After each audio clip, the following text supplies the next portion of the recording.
ವೀಕ್ಷಕರೇ ನಮಸ್ಕಾರ. ಮತ್ಸರಕ್ಕೆ ಮದ್ದಿಲ್ಲ ಅಂದ್ರೆ ಹೊಟ್ಟೆ ಕಿಚ್ಚಿಗೆ ಮದ್ದಿಲ್ಲ ಅಂತ ಅರ್ಥ. ಅಂದ್ರೆ ಇನ್ನೊಬ್ಬರ ಬೆಳವಣಿಗೆಯನ್ನು ಸಹಿಸದ ಒಂದು ವ್ಯಕ್ತಿತ್ವ, ಇನ್ನೊಬ್ಬರ ಬೆಳವಣಿಗೆಯನ್ನು ಸಹಿಸದ ಒಂದು ಹೊಟ್ಟೆ ಕಿಚ್ಚು ಪಡುವುದು, ಮತ್ತೆ ಇನ್ನೊಬ್ಬರ ಬೆಳವಣಿಗೆಗೆ ಅಡ್ಡಿ ಉಂಟು ಮಾಡುವ ಒಂದು ಮನೋಧರ್ಮವೇ ಮತ್ಸರ. ಇಂಥ ಮತ್ಸರದ ಮಾತಿದೆಯಲ್ಲ, ಅಂದ್ರೆ ಮತ್ಸರಕ್ಕೆ ಮದ್ದಿಲ್ಲ ಎಂಬ ಹಿರಿಯರ ಮಾತಿದೆಯಲ್ಲ, ಅಮೆರಿಕದ ಅಧ್ಯಕ್ಷ ಡೊನಾಲ್ಡ್ ಟ್ರಂಪ್ ಅಂತಹ ವ್ಯಕ್ತಿಗಳನ್ನೇ ನೋಡಿ ಹಿರಿಯರು ಇಂಥದ್ದೊಂದು ಮಾತು ಹೇಳಿರುವ ಸಾಧ್ಯತೆ ಹೆಚ್ಚು. ನೋಡಿ, ಬಹುತೇಕ ಅಮೆರಿಕದ ಅಧ್ಯಕ್ಷರಾಗಿರುವ ಡೊನಾಲ್ಡ್ ಟ್ರಂಪ್ ಕೂಡ ಅದೇ ರೀತಿ ನಡೆದುಕೊಳ್ಳುತ್ತಿದ್ದಾರೆ. ಅದು ಭಾರತದ ವಿಷಯದಲ್ಲಿ. ಭಾರತದ ಬೆಳವಣಿಗೆಯನ್ನು ಟ್ರಂಪ್ ಅವರಿಗೆ ಸಹಿಸಲಾಗ್ತಿಲ್ಲ. ಅಷ್ಟೇ ಅಲ್ಲ, ಅಮೆರಿಕದ ಹಿತಾಸಕ್ತಿಗೆ ವಿರುದ್ಧವಾಗಿ ಭಾರತ ನಡೆದುಕೊಳ್ಳುತ್ತೆ ಅಂತ ಪದೇ ಪದೇ ಭಾರತ ವಿರುದ್ಧ ದ್ವೇಷ ಸಾಧಿಸುತ್ತಾರೆ, ಹೊಟ್ಟೆ ಕಿಚ್ಚು ಪಡ್ತಾರೆ. ಅದೇ ರೀತಿ ಭಾರತಕ್ಕೆ ಅಡ್ಡಗಾಲಾಗುವಂತಹ ಒಂದು ವಿಧೇಯಕಗಳನ್ನು, ಕಾನೂನುಗಳನ್ನು ಜಾರಿಗೆ ತರುವ ಮೂಲಕ ಭಾರತವನ್ನು ಬಗ್ಗಿಸುವ ಒಂದು ಪ್ರಯತ್ನಕ್ಕೆ ಡೊನಾಲ್ಡ್ ಟ್ರಂಪ್ ಅವರು ಮುಂದಾಗಿದ್ದಾರೆ. ಆದರೆ ಭಾರತ ಡೊನಾಲ್ಡ್ ಟ್ರಂಪ್ ಅವರ ನೀತಿಗೆ, ನಿರ್ಬಂಧದ ನೀತಿಗೆ, ಪ್ರತಿಸುಂಕದ ನೀತಿಗೆ, ಟ್ಯಾಕ್ಸ್ ನೀತಿಗೆ ಬಗ್ಗುತ್ತಿಲ್ಲ.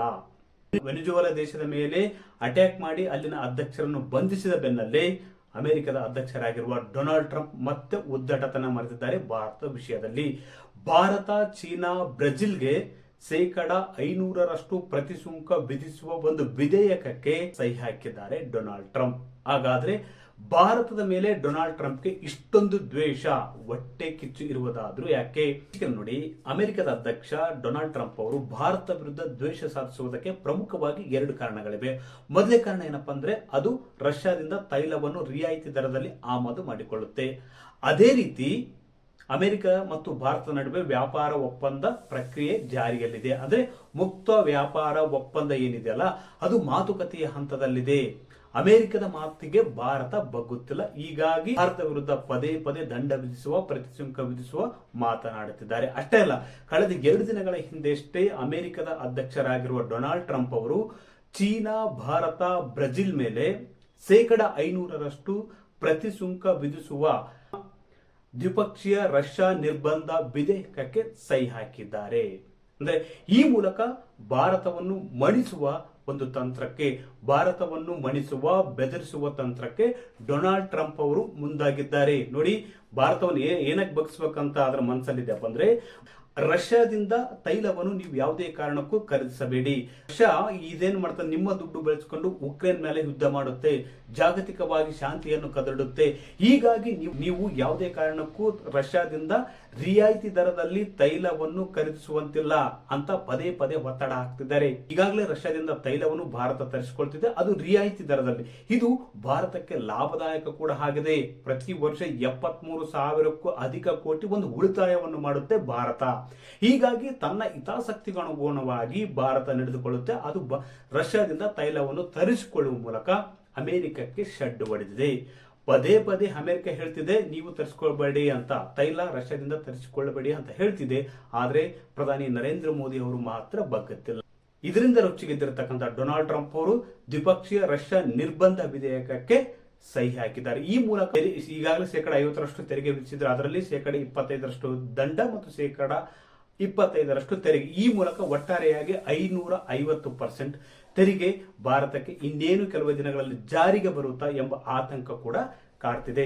ಅದೇ ರೀತಿ ಭಾರತ ವಿರುದ್ಧ ದ್ವೇಷ ಸಾಧಿಸುವುದಕ್ಕೆ 2ನೇ ಕಾರಣ ಏನಪ್ಪಾ ಅಂದ್ರೆ, ಅಮೆರಿಕ ಮತ್ತು ಭಾರತದ ನಡುವೆ ಮುಕ್ತ ವ್ಯಾಪಾರ ಒಪ್ಪಂದದ ಪ್ರಕ್ರಿಯೆ ನಡೀತಿದೆ. ಈಗಾಗಲೇ 5 ಹಂತದ ಮಾತುಕತೆಗಳು ನಡೆದಿವೆ. ಇನ್ನೂ ಕೆಲವು ಹಂತದ ಮಾತುಕತೆಗಳು ಕೂಡ ನಡೆಯುವ ಸಾಧ್ಯತೆ ಹೆಚ್ಚು. ಯಾಕಂದ್ರೆ 5 ಹಂತಗಳ ಮಾತುಕತೆ ನಡೆದರೂ ಕೂಡ 2 ದೇಶಗಳು ಒಮ್ಮತಕ್ಕೆ, ಸಹಮತಕ್ಕೆ ಬರುವುದಕ್ಕೆ ಸಾಧ್ಯವಾಗಿಲ್ಲ. ಭಾರತ ಅಮೆರಿಕ ಹೇಳಿದಂತೆ ಕೇಳುವುದಕ್ಕೆ ರೆಡಿ ಇಲ್ಲ. ಹೀಗಾಗಿ ಈ ಫ್ರೀ ಟ್ರೇಡ್ ಇದೆಯಲ್ಲ, ಇದಕ್ಕೆ ಒಪ್ಪಿಗೆ ಬೀಳುತ್ತಿಲ್ಲ, ಸಹಿ ಬೀಳುತ್ತಿಲ್ಲ, ಮುದ್ರೆ ಬೀಳುತ್ತಿಲ್ಲ. ಈಗಾಗಲೇ ನೋಡಿ, ನಾವು ಬ್ರಿಟನ್ ಜೊತೆಗೆ ಮುಕ್ತ ವ್ಯಾಪಾರ ಒಪ್ಪಂದ ಪ್ರಕ್ರಿಯೆಯನ್ನು ಮಾಡಿಕೊಂಡಿದ್ದೀವಿ, ಅದು ಆಗಲೇ ಜಾರಿಗೆ ಬಂದಿದೆ. ಆದ್ರೆ ಅಮೆರಿಕದ ಜೊತೆಗಿನ ಮುಕ್ತ ವ್ಯಾಪಾರ ಒಪ್ಪಂದ ಇದೆಯಲ್ಲ, ಅದು ಕಗ್ಗಂಟಾಗಿ ಉಳಿದಿದೆ. ಯಾಕಂದ್ರೆ ಅಮೆರಿಕ ಏನ್ ಹೇಳ್ತಿದೆ ಅಂದ್ರೆ, ತನ್ನ ಡೈರಿ ಉತ್ಪನ್ನಗಳನ್ನು ಮಾರಾಟ ಮಾಡುವುದಕ್ಕೆ ಭಾರತದಲ್ಲಿ ಅವಕಾಶ ಕೊಡಬೇಕು ಅಂತ ಅದು ಕೇಳ್ತಿದೆ. ಆದ್ರೆ ಭಾರತ ಇದಕ್ಕೆ ಸುತಾರ ಒಪ್ತಿಲ್ಲ. ಯಾಕಂದ್ರೆ ಅಮೆರಿಕದ ಡೈರಿ ಉತ್ಪನ್ನ ಭಾರತಕ್ಕೆ ಎಂಟ್ರಿ ಕೊಟ್ಟರೆ, ಭಾರತ ಮಾರುಕಟ್ಟೆಗೆ ಎಂಟ್ರಿ ಕೊಟ್ಟರೆ ಬಹುತೇಕ ಭಾರತ ರೈತರಿಗೆ ಅದು ತೊಂದರೆಯಾಗುತ್ತೆ, ಭಾರತ ರೈತರಿಗೆ ಸಮಸ್ಯೆ ಆಗುತ್ತೆ, ನಷ್ಟ ಉಂಟಾಗುತ್ತೆ. ಹೀಗಾಗಿ ಅಮೆರಿಕದ ಡೈರಿ ಉತ್ಪನ್ನಗಳಿಗೆ ಅವಕಾಶ ಕೊಡುತ್ತಿಲ್ಲ ಭಾರತ.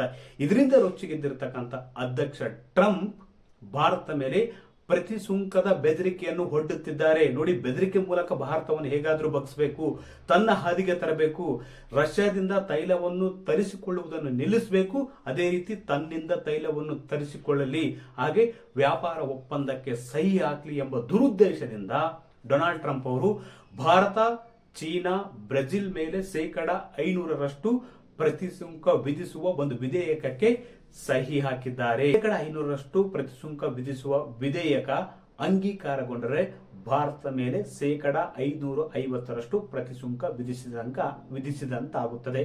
ಈಗಾಗಲೇ ನೋಡಿ, ರಷ್ಯಾದಿಂದ ತೈಲ ತರಿಸುವ ಹಿನ್ನೆಲೆಯಲ್ಲಿ 25% ದಂಡವನ್ನು ವಿಧಿಸಿದ್ರು ಟ್ರಂಪ್. ಅದೇ ರೀತಿ ಬಳಿಕ 25% ತೆರಿಗೆಯನ್ನು ಕೂಡ ಹಾಕಿದ್ದಾರೆ. ಒಂದು ವೇಳೆ ಈ ಒಂದು ವಿಧೇಯಕಕ್ಕೆ ಅಂದ್ರೆ 500% ಪ್ರತಿ ಸುಂಕ ವಿಧಿಸುವ ವಿಧೇಯಕಕ್ಕೆ ಅಂಗೀಕಾರಗೊಂಡ್ರೆ ಬಹುತೇಕ ಭಾರತದ ಮೇಲೆ ಅದು 550% ಪ್ರತಿ ಸುಂಕ ವಿಧಿಸಿದಂತಾಗುತ್ತೆ. ಇದರಿಂದಾಗಿ ಮಾರುಕಟ್ಟೆಯಲ್ಲಿ ಒಂದಷ್ಟು ತಲ್ಲಣಗಳು ಕೂಡ ಉಂಟಾಗಲಿವೆ. ಅದೇನಪ್ಪ ಅಂದ್ರೆ, ಮೊದಲನೇದಾಗಿ ಭಾರತದ ರಫ್ತಿಗೆ ಹೊಡೆತ ಬೀಳುತ್ತೆ. ಯಾಕಂದ್ರೆ ಭಾರತದಿಂದ ಅಮೆರಿಕಕ್ಕೆ ರಫ್ತು ಮಾಡುವಂತಹ ವಸ್ತುಗಳು ಅಮೆರಿಕದಲ್ಲಿ ದರ ಜಾಸ್ತಿ ಆಗುತ್ತೆ. ಇದರಿಂದ ಅಲ್ಲಿ ಖರೀದಿಸುವವರ ಸಂಖ್ಯೆ ಕೂಡ ಕಡಿಮೆಯಾಗುತ್ತೆ. ಇದರಿಂದ ಭಾರತದ ಕಂಪನಿಗಳಿಗೆ ಒಂದಷ್ಟು ಹೊಡೆತ ಬೀಳುತ್ತೆ. ಅಷ್ಟೇ ಅಲ್ಲ, ಭಾರತ ಕಂಪನಿಗೂ ಹೊಡೆತ ಬೀಳುವುದರ ಜೊತೆಗೆ ಅಮೆರಿಕದಲ್ಲೂ ಕೂಡ ಹಣದುಬ್ಬರ ಜಾಸ್ತಿ ಆಗುತ್ತೆ. ಇದು ಭಾರತಕ್ಕಷ್ಟೇ ಹೊಡೆತವಲ್ಲ, ಅಮೆರಿಕದಲ್ಲೂ ಕೂಡ ಒಂದಷ್ಟು ಅಲ್ಲೋಲ ಕಲ್ಲೋಲವನ್ನು ಉಂಟು ಮಾಡಿ ಹಣದುಬ್ಬರ ಹೆಚ್ಚಳ ಆಗೋಕ್ಕೆ ಕಾರಣ ಕೂಡ ಆಗ್ತದೆ. ಯಾಕಂದ್ರೆ ಬಹುತೇಕ ಔಷಧೀಯ ವಸ್ತುಗಳು, IT ಮತ್ತಿತರ ವಸ್ತುಗಳು ಕೂಡ ಅಮೆರಿಕಕ್ಕೆ ಭಾರತ ರಫ್ತು ಮಾಡುತ್ತೆ. ಈ ವಸ್ತುಗಳ ಮೇಲೆ ಮತ್ತು ಜವಳಿ ಮೇಲೆ ಬಹುತೇಕ ಅದು ಒಂದಷ್ಟು ಪರಿಣಾಮವನ್ನು ಕೂಡ ಉಂಟು ಮಾಡಲಿದೆ. ವೀಕ್ಷಕರೇ, ಒಟ್ಟಾರೆಯಾಗಿ ಅಮೆರಿಕದ ಅಧ್ಯಕ್ಷ ಇದ್ದಾರಲ್ಲ ಡೊನಾಲ್ಡ್ ಟ್ರಂಪ್ ಅವರು ಭಾರತವನ್ನು ಬೆದರಿಸುವ ನಿಟ್ಟಿನಲ್ಲಿ ಈ 500% ಪ್ರತಿ ಸುಂಕ ವಿಧಿಸುವ ಒಂದು ವಿಧೇಯಕವನ್ನು ಜಾರಿಗೊಳಿಸಿದ್ದಾರೆ. ಈ ಮೂಲಕ ಅಂದ್ರೆ ರಷ್ಯಾದಿಂದ ಭಾರತ ತೈಲ ತರಿಸಿಕೊಳ್ಳಬಾರದು, ಅದೇ ರೀತಿ ಅಮೆರಿಕ ನಡುವಿನ ಒಪ್ಪಂದಕ್ಕೆ ಭಾರತ ಸಹಿ ಹಾಕಬೇಕು, ಅಂದ್ರೆ ಸುಂಕದ ಬೆದರಿಕೆಯನ್ನು ಹಾಕಬೇಕು ಎಂಬ ದುಷ್ಟ ಮನಸ್ಥಿತಿಯನ್ನು ಟ್ರಂಪ್ ಹೊಂದಿದ್ದಾರೆ. ಹೀಗಾಗಿ ಇಂಥದ್ದೊಂದು ಪ್ರಸ್ತಾವನೆ ಮಾಡಿದ್ದಾರೆ. ವೀಕ್ಷಕರೇ, ಈ ಮಾಹಿತಿ ಇಷ್ಟವಾದಲ್ಲಿ ವಿಡಿಯೋ ಶೇರ್ ಮಾಡಿ, ಲೈಕ್ ಮಾಡಿ, ಕಮೆಂಟ್ ಮಾಡಿ.